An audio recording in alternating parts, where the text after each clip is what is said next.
Certains accords, certaines notes semblent figées dans l'air, en suspens. État d'apesanteur. Caresse fragile.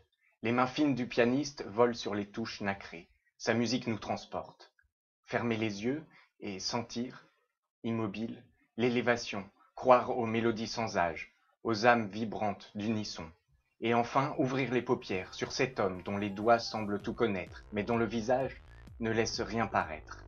Classique, jazz, hymne du cœur, pureté d'un langage, le but n'est plus de comprendre, mais simplement de se laisser surprendre. Il est le musicien de talent qui a joué avec les plus grands. Il est le souffle nouveau de la jeunesse pour certains, le gamin pour d'autres. Mais il est surtout la promesse que le génie n'est pas gage de vieillesse. En attendant la suite de Monsieur Thomas Enco.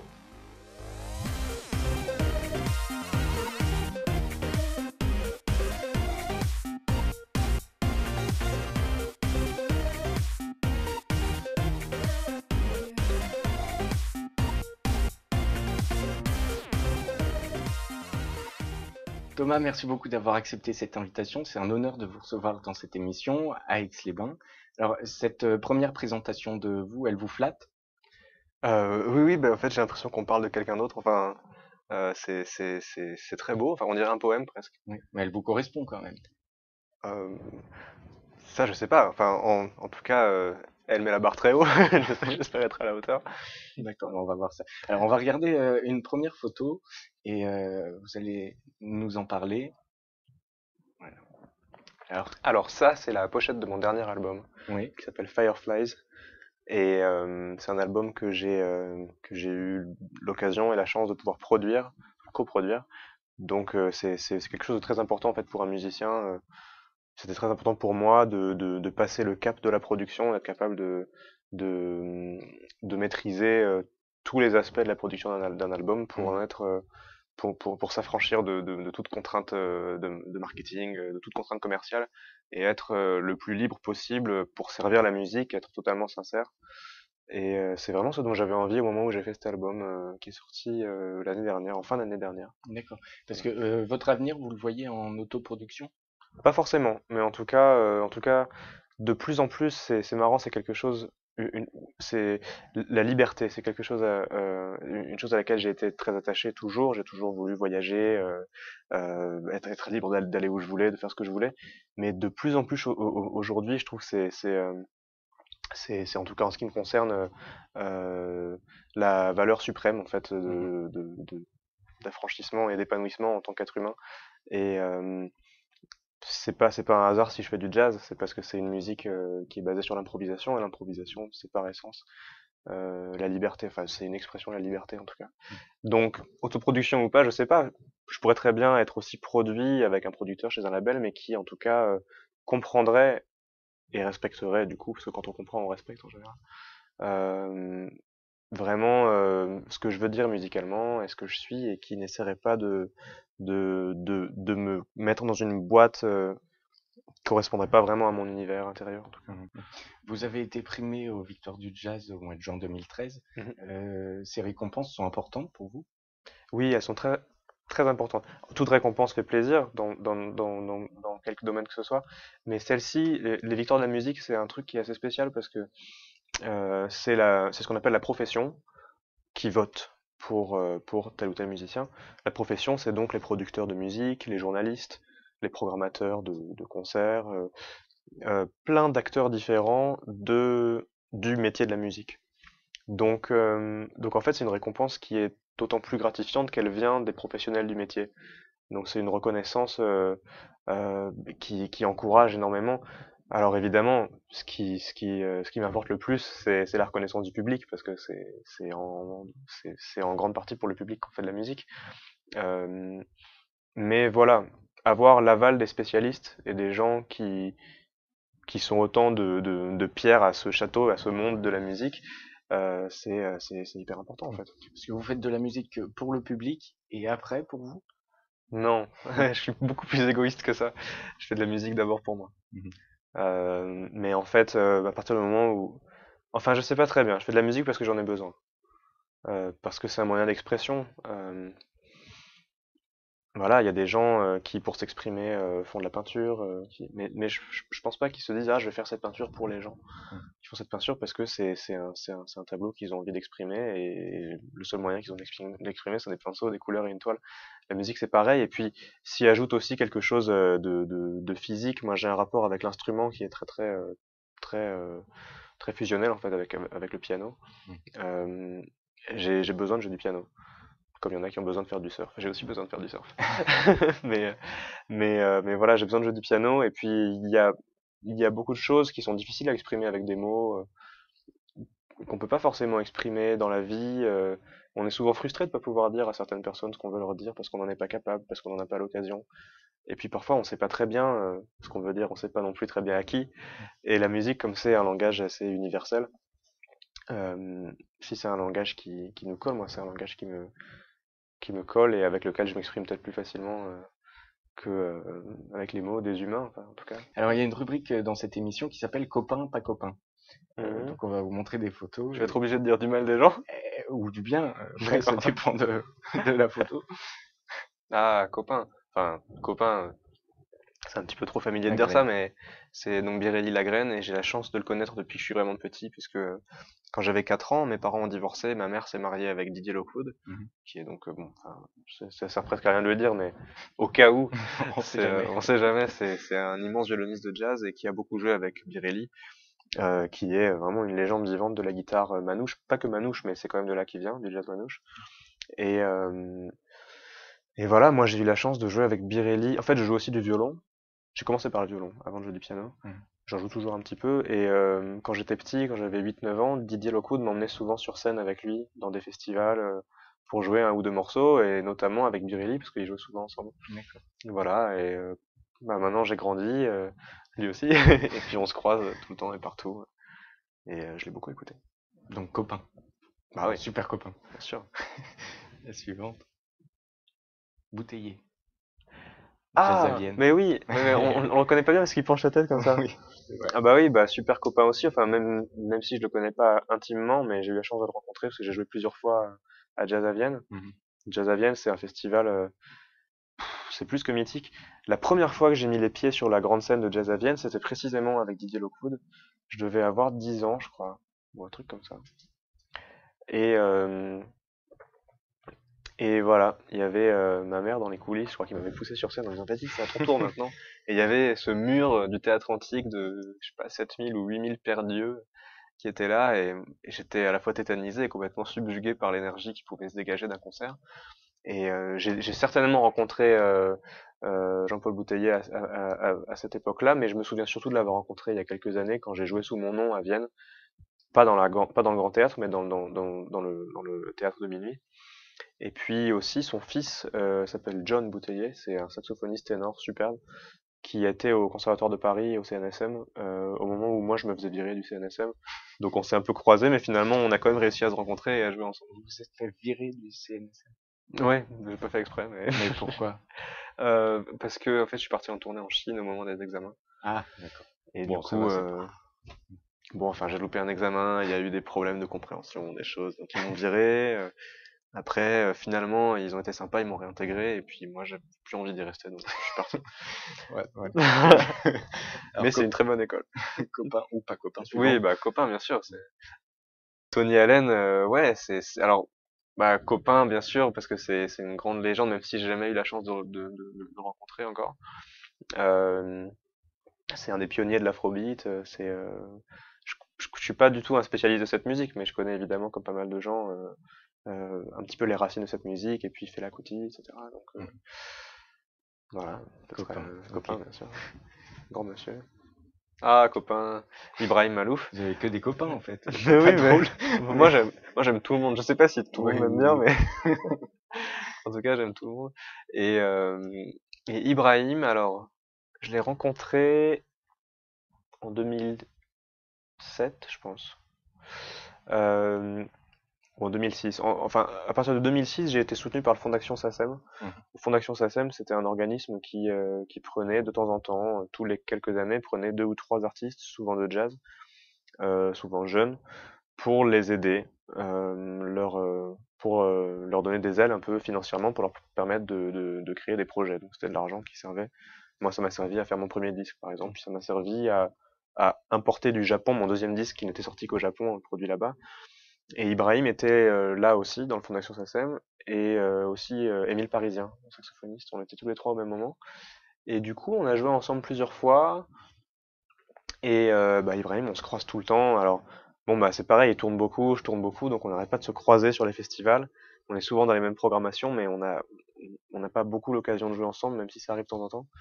C'est un superbe trompettiste, c'est un grand compositeur, et puis surtout, on s'entend très bien, et on va probablement partager enfin, être en coloc ensemble à New York bientôt. Donc, voilà. D'accord. Et enfin, évidemment. C'est qui lui? Ah, mon Didier. Didier, c'est mon beau-père. Enfin, c'est plutôt mon ex-beau-père, parce que bon, il y a eu encore des changements familiaux là-dedans. Donc on a plus vraiment de lien familial, mais j'ai vécu avec lui et sous son toit de mes 4 ans à mes 16-17 ans, quoi, jusqu'à ce que je reparte à Paris, parce qu'on habitait à la campagne. Et puis finalement, en fait, même plus tard que ça, parce que je rentrais tout le temps à la campagne pour pouvoir travailler, et travailler notamment avec lui. Et on a fait, c'est Didier qui m'a mis au jazz. C'est ma mère qui m'a mis à la musique, ma mère Caroline Cadassu, qui est chanteuse lyrique. Mais c'est lui qui m'a mis au jazz, parce qu'on était vraiment, je viens d'une famille qui est majoritairement de musique classique. Et Didier, voilà, donc comme je vous disais, j'ai commencé d'abord par le violon, et des violonistes de jazz, il n'y en a pas beaucoup, enfin en tout cas, il n'y en avait pas beaucoup quand j'avais 5-6 ans. Et Didier, il a eu la générosité de faire un peu avec moi ce que Stéphane Grappelli avait fait avec lui, de lui enseigner des bases, même plus que des bases de jazz sur l'instrument, sur le violon. Et puis après, de m'emmener avec lui. Je me souviens quand j'avais 9 ans, il m'a emmené, c'était au festival de jazz de Antibes-Juan-les-Pins. Il y avait 3000 personnes dans la salle et il jouait avec Martial Solal et avec je sais plus qui d'autre, enfin des grands musiciens, et il m'a dit tu viendras avec moi au festival et tu joueras et tu vas faire ta première grosse scène. Et qu'est-ce que vous aimez dans votre métier aujourd'hui? Euh, Vous mais aimez tout. Il y a des choses que vous aimez pas? ouais, il y a des choses que j'aime pas. Et ce serait quoi? J'aime pas les aéroports, et puis j'aime pas quand il y a des conflits. Enfin, et malheureusement, c'est aussi un métier dans lequel voilà, il y a des fortes personnalités, il y a des enjeux, il y a des caractères, des choses. Et, euh, et moi, je déteste. Enfin, j'ai toujours été un peu un phobique des conflits, quoi. Dès qu'il y a une dispute, il faut que je Vous vous sorte, quoi. cachez sous le piano Ouais, ou alors je m'en vais courir, mais je peux pas. ou faire du surf. Tout ce qui est violent, tout ce qui est méchant, c'est pas pour moi. Et alors bon, mais c'est mieux de parler de ce qu'on aime. Euh, j'aime le fait de pouvoir me réveiller chaque jour en me disant que je vais aller faire mon métier et que mon métier c'est ma passion en fait. Mm. Ça c'est, enfin, je crois qu'il y a rien de plus beau dans ma vie que ça, Mm. pour pouvoir vivre de ma passion. Alors, on va regarder une vidéo puis on en parle juste après. D'accord.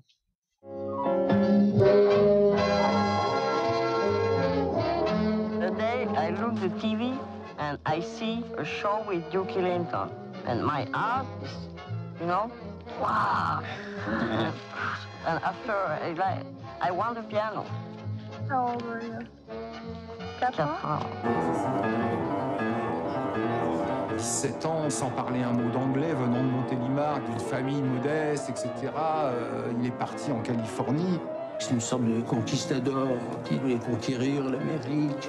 Ça a été le premier artiste étranger, non américain, à signer chez Blue Note, ce qui était quand même, pour l'époque, une sorte d'exploit. Piano talked to me. He said the last time I said that, I went to the psychiatrist hospital for Being with Michelle was like a kind of a comic farce wherever you were. J'aimerais bien vous dire, oui, je souffre drôlement, j'ai beaucoup de problèmes, je suis petit, je suis handicapé, je bande pas, mais non, tout va très bien. J'ai une vie tout à fait normale, avec des enfants, j'ai une femme, voilà, c'est tout. Petrucciani, Ouais. est-ce que vous avez des maîtres? Oui, bien sûr. Lui, entre autres?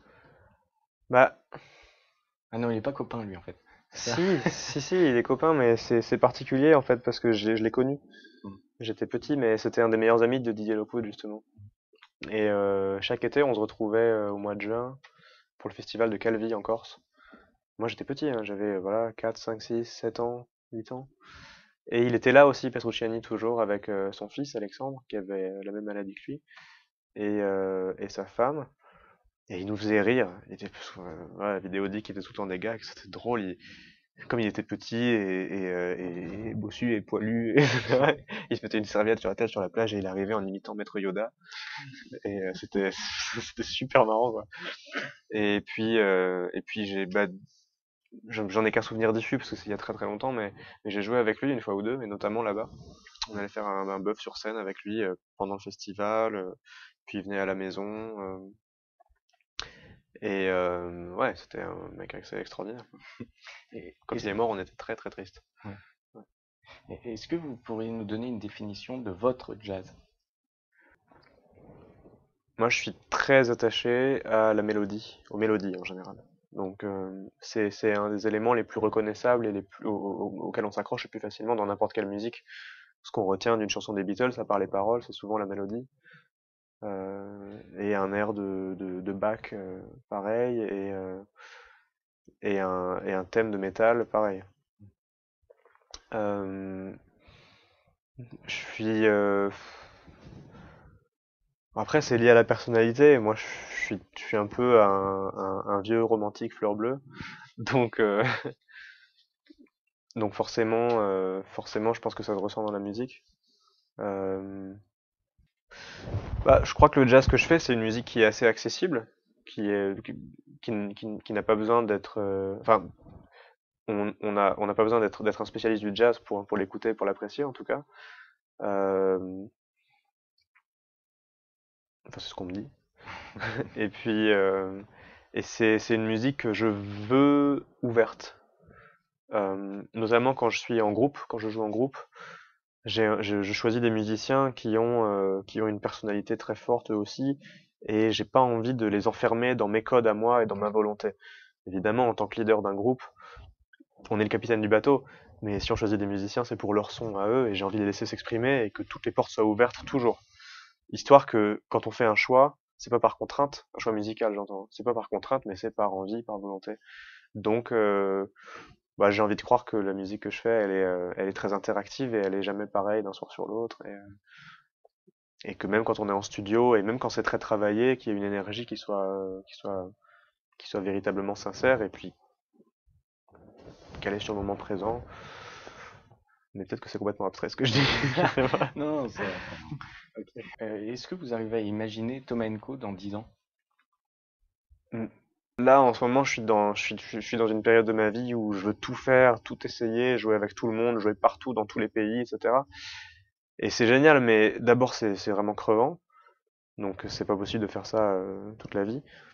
Euh, et puis, deuxièmement, ça permet pas d'approfondir certaines choses. Il y a des choses du domaine de la composition musicale que j'aimerais vraiment approfondir. J'aimerais faire des collaborations avec des artistes de l'électro, du monde de l'électro, avec des orchestres symphoniques, avec des choses comme ça, mais ces choses-là demandent beaucoup de temps. Donc si dans 10 ans je suis devenu suffisamment connu pour pouvoir dire non à certaines choses, pouvoir parfois dans une année garder 4 mois complètement vides, avec zéro concert, pour pouvoir juste aller dans une maison quelque part avec un piano et du matériel et composer, inviter des musiciens à collaborer, passer du temps en studio, pourquoi pas écrire des paroles de chansons, pourquoi pas me mettre à chanter moi, pourquoi pas apprendre un autre instrument, des choses comme ça, voilà. C'est-à-dire que là, je suis un peu comme on dit aux États-Unis, all over the place, et c'est génial, mais en même temps c'est un peu la centrifugeuse et ça permet pas de prendre beaucoup de recul sur ce qu'on est en train de faire. Donc voilà. Et puis j'espère aussi avoir des enfants dans 10 ans. D'accord. Alors, on passe à une partie de l'émission qui s'appelle l'interview mauvaise foi. Ouais. Vous devez répondre le contraire de ce que vous pensez. Ah, c'est cool ça. Ouais. Ah, je suis sûr que je vais bien y arriver. Ouais, on en reparle dans 2 minutes. Alors, le déménagement à New York, c'est un rêve ou un exil? Le déménagement à New York, c'est vachement dur. Ouais.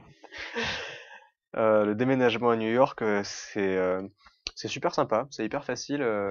C'est D'abord c'est bien parce que là-bas les loyers sont pas trop élevés, donc voilà, c'est une terre d'accueil. On risque jamais de se faire arnaquer nulle part là-bas, tout le monde est très honnête. Et puis surtout euh, y aller, voilà, quand on y va en tant que musicien. Un peu en touriste, bon, les gens sont contents, vous accueillent bien, mais alors quand on dit qu'on vient y vivre, alors là tout le monde vous ouvre les bras, c'est formidable. Puis avoir un visa, c'est hyper facile.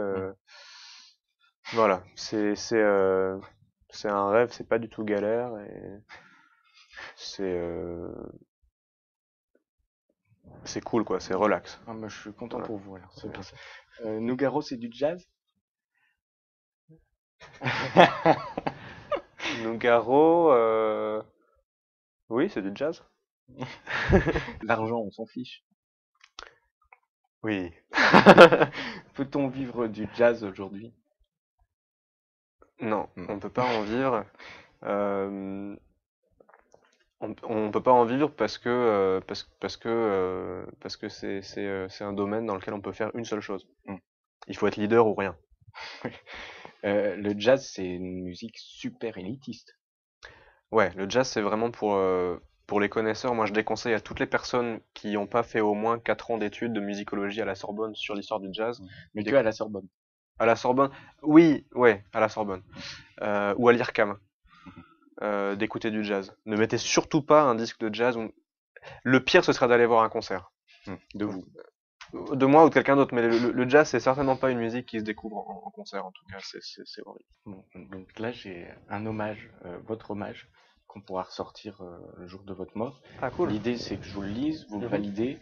Comme ça, il est labellisé Tomenko et on D'accord. n'aura pas de problème quand on le ressortira. Ok, Ok. Bon, vous m'arrêtez s'il y a des choses à changer ou à corriger. d'accord. Né en 1988, il commence le violon à 3 ans et le piano à 6 ans. Il étudie le classique, le jazz et écrit ses premières compositions qu'il interprète lui-même en concert à l'âge où l'on joue normalement aux billes. De Rhoda Scott. Alors, à cet âge-là, je crois que c'était plutôt les cartes Dragon Ball Z. Plus que les billes. Alors, à l'âge où l'on joue normalement aux cartes Dragon Ball Z. Ouais.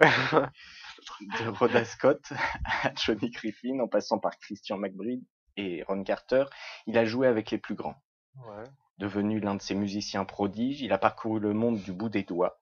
La musique pour transporter les âmes, pour réunir les gens, les âges, sans jamais perdre de vue l'essentiel, le plaisir de jouer. Ouais. Convoiter la gloire, construire une légende, consommer la vie avant qu'elle ne s'épuise, voilà le combat auquel il s'est livré. On dirait du Gainsbourg. Oui, c'est vrai. C'est un compliment. Ah bah oui. Ouais. Copain. Livré corps et âme à son art, il n'a jamais cessé de jouer, de composer, de vibrer sous les applaudissements d'un public déboussolé. Les yeux fixés sur le fantôme du son, ses mains, animées de leur propre vie, modelaient la mesure d'un talent dont la rareté n'a eu d'égal que sa fragilité. Étoile montante de son vivant, il est aujourd'hui l'astre regretté. Wow, c'est beau ça. Ah, c'est pas mal. Que l'on sent briller sur nos peaux, que l'on entend encore murmurer, parfois, lorsqu'un accord familier vient mourir au creux de nos oreilles. Ouais, c'est pas mal, ouais. Non, c'est quand même. Ça donne envie de mourir? Ça donne vachement envie de mourir, ouais. Non, mais je pense que ça fera plaisir à ma mère. Enfin, si je me revois elle. Mais elle est tenace, donc ça pourrait arriver. Mais en tout cas, ouais, c'est super, mais je rajouterais une petite blague ou deux dedans quand même. Oui. Bah, une blague ou deux, enfin, la blague justement. Quelle est la dernière chose que vous voudriez crier au monde pendant les 5 dernières minutes avant votre mort? Je crois que le principal message, ce serait de dire aux jeunes de trouver leur passion, s'ils l'ont pas déjà trouvé, de la chercher en tout cas, et de s'y accrocher comme à une bouée de sauvetage, quoi, comme à la plus belle chose qu'ils aient, parce que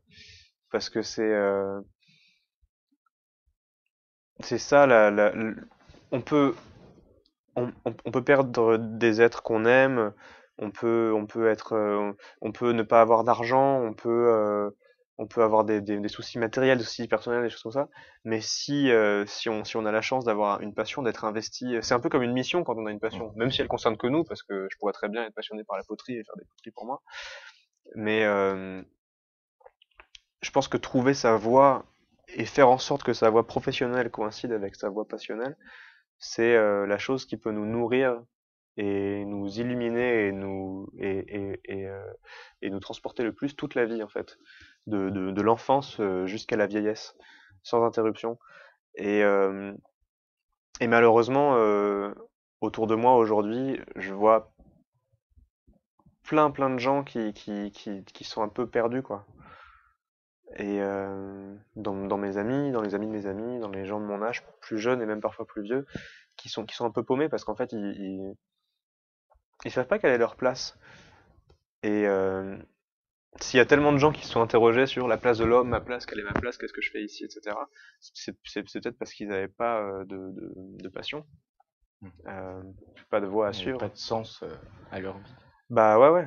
Et ça peut être les passions les plus modestes comme les plus grandioses. Mais je pense que ça, c'est quand même un bon chemin vers le bonheur, quoi. Alors, voilà. D'accord. Merci beaucoup Thomas, pour cette belle rencontre. Merci. Bah, merci à vous.